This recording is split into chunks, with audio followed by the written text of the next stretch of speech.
po'y nagbabalik sa inyong paningin. Natatatandaan pa po ba ninyo ako? Medyo matagal na po tayong walang vlog.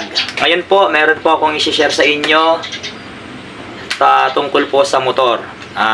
Kung paano po mag-change oil. Napakadali lang po ito sa alam na. Pero doon po sa hindi pa nakakaalam, para sa inyo po ito. Para po hindi na po kayo maghanap ng mekaniko o hindi nyo na po kailangan ng mekaniko. Kayo na lang po mismo ang mag-change oil sa inyong motor. Tara po, puntaan na natin. Ops, magkakape po muna ako.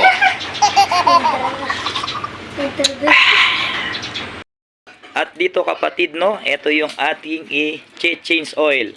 Siyempre kapatid, no, ang una nating titingnan dito ay kung ano yung langis, no, na pwede nating gamitin.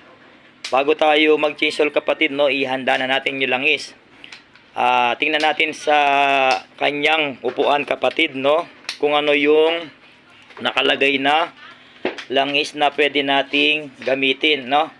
Sundan natin to kapatid, no, kasi importante to, kasi yung engineer ng Honda, ito yung langis na ginagamit niya at linagay din niya para tumagal, no, yung gamit ng makina o yung makina para tumagal, no. Bali, tingnan natin dito sa kanyang spec, no, yung langis na pwedeng gamitin, no. Subukan natin kung maano natin sa zoom, no. Zoom natin. Okay. Ayan kapatid, no. Nakikita ba yung may nakalagay na 4010?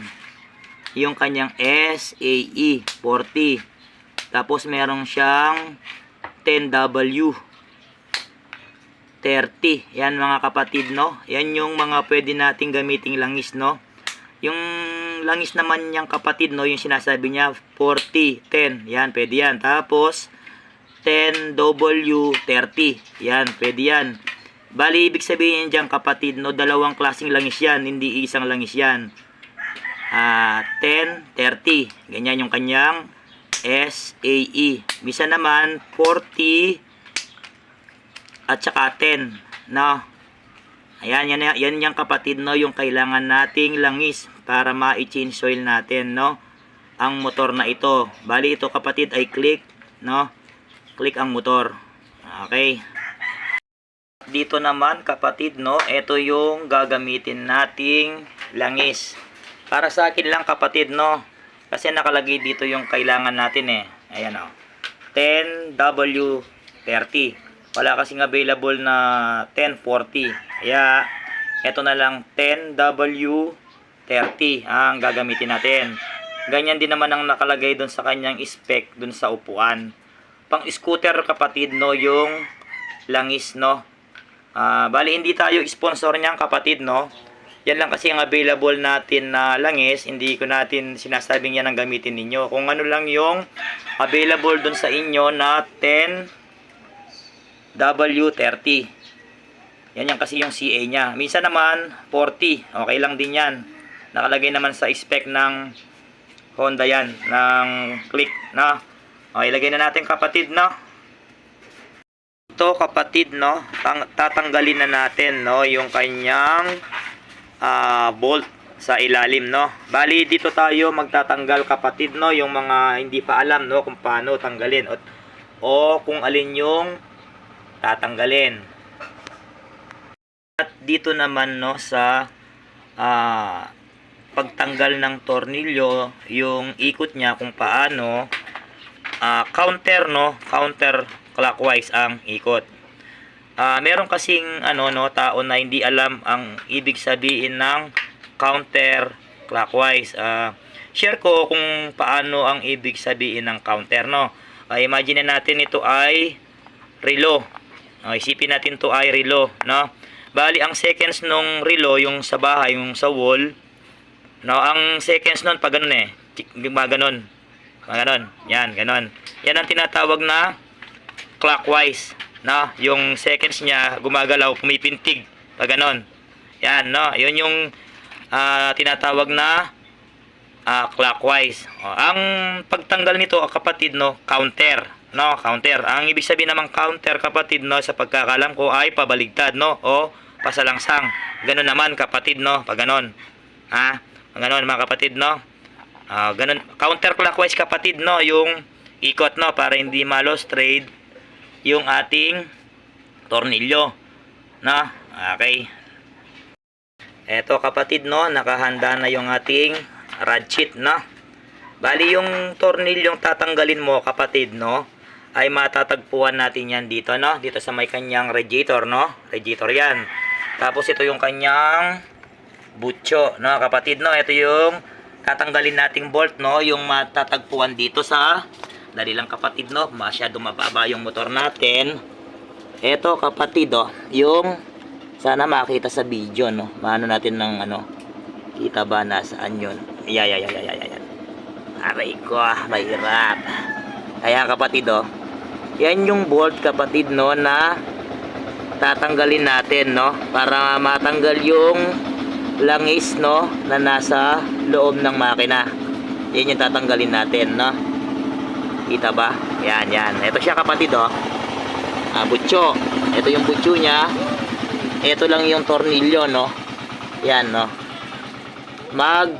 Malapit lang siya sa center stand. Ito yung center stand. Taas natin. Ito lang, na, kapatid, para hindi ka maligaw, no. Hindi ko napapakita, kapatid, no, yung pagtanggal dyan kasi ako lang mag-isa, walang umahawak ng aking camera, no. Okay. Dito, kapatid, no, gagamit tayo ng 12mm, no, para matanggal natin yung kanyang bolt, no. 12mm, no, na socket para hindi ma-damage yung kanyang ulo, no, kapatid. Dito, kapatid, no, makikita natin, no, wala na siyang patak. Subukan natin siya alisin sa pagka center stand. Ang pagkakalam ko meron pang pondong konti yan, eh. Subukan natin tanggalan sa pagka center stand.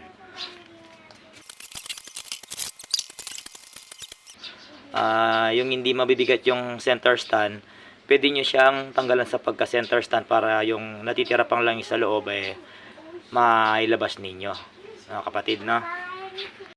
Ayan, kapatid, no, maglalagay na tayo ng langis. Sa paglalagay naman ng langis, kapatid, no, dito tayo maglalagay ng langis, kapatid, no, sa may tabi ito, kapatid, ng tambutso. Tapos ito yung kanyang radiator, no, kapatid. Tapos nandito yung kulay itim na yan, no, kapatid, yung kulay itim na yan, yan yung ating, dyan natin papadaanan, no, yung langis. Dito, kapatid, no, kasi yan nagkakadumi yan. Dapat yang, kapatid, no, bago mo lagyan ng langis yan, o kaya kailangan muna natin, kapatid, yan na ay linisan, no. Kailangan yang, kapatid, malinis para pagka may dumi kasi yan, kapatid, no, pagkita ko sa iyo, no, ugaliin natin, kapatid, no, na punasan yung ulo, kapatid, no, yung ulo ng dipstick, no. Yan. Pagkita ko sa iyo, kapatid, no. Ito. Gagamit tayo ng pliers, kapatid, no. Yun.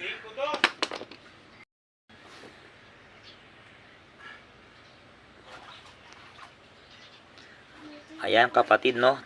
Tingnan natin tanggalin natin tong dipstick, no. Ganon din ang ikot, kapatid, no.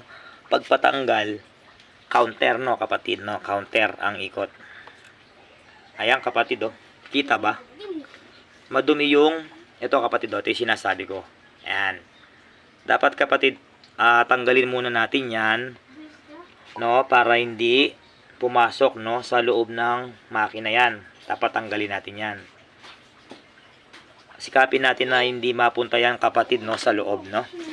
Punasan natin, no, pasukan natin ng basahan. Ito, kapatid, no. Tapos tinakpan ko, tapos punasan ko, no, para hindi mapunta sa loob yung mismong daanan na langis, kapatid, no. Tinusok ko ng aking kamay o daliri, no. May basaan. Tapos yung sa gilid, kinuskus ko, no? Para hindi maulog sa loob. Ganun dapat kapatid, no? Huwag natin ayan makapasok yan, dumi na yan sa loob.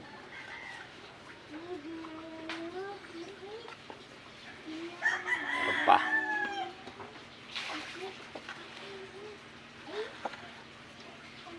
Konti na lang. Yun, o. Yan.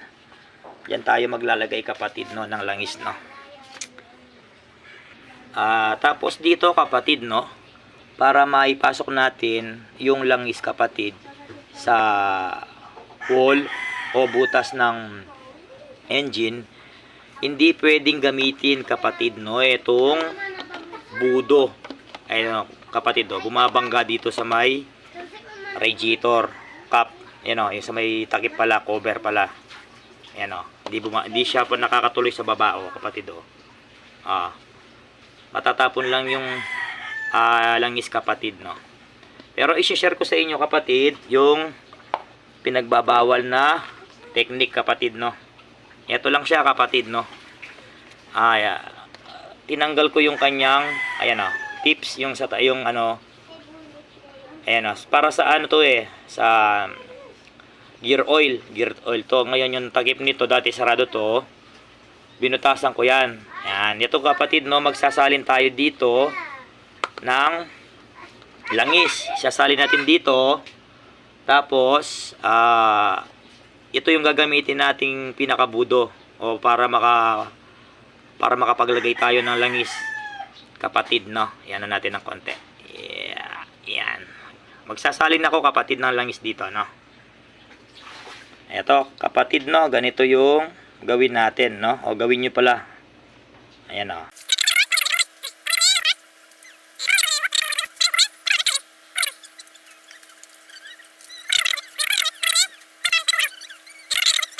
Langis sa makina, yun, puno na siya. Sayang naman, may natapon na konti. Tapos ilagay natin yung kanyang takip. Ayan, ito yung magsisilbing budo kapatid, no. Ayan, o. Tapos ilagay natin dito sa engine. Ito na kapatid, no, ilagay ko na. Ayan, o. Walang tapon kapatid. Tapos kapatid, pisilin natin to, no, pisilin. O i-press natin para maitulak yung langis na nandito. Tulak niya. Di natin ganun, o. Ayan, o. Naririnig ko kapatid, o. Pumapasok, o. Ayan, o. Huwag nyo palang kalimutan kapatid, no, ilagay yung tinanggal nyong bolt kanina nung nagtanggal kayo ng langis sa baba. Ibalik nyo muna yon bago nyo lagyan na langis. Tatapon lang yung langis na ilalagay nyo kung sakaling hindi yun nakalagay, no, kapatid, no. Lagyan na naman natin kapatid ulit, no, kasi wala na laman, no. Wala na siya laman. Hindi ko na ipapakita lahat kapatid, basta ganun lang, no, yung may share ko sa inyong paraan, no, kapatid.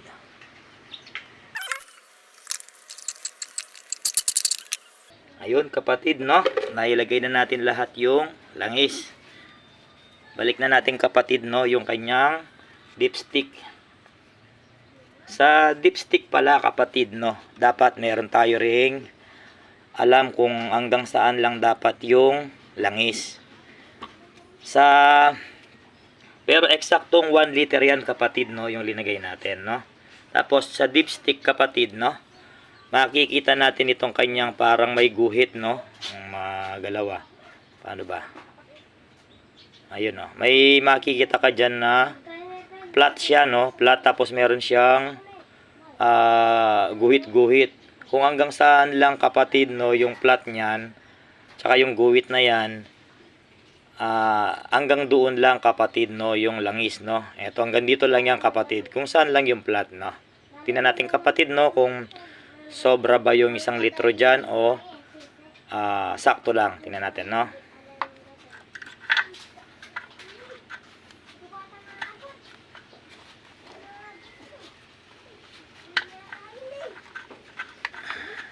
Sara, bukas.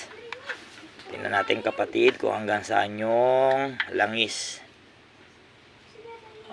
Okay, hirap naman ipakita. Okay, hanggang saan ba nabasa? Sumobra, no, dun sa kanyang dapat na hangganan lang.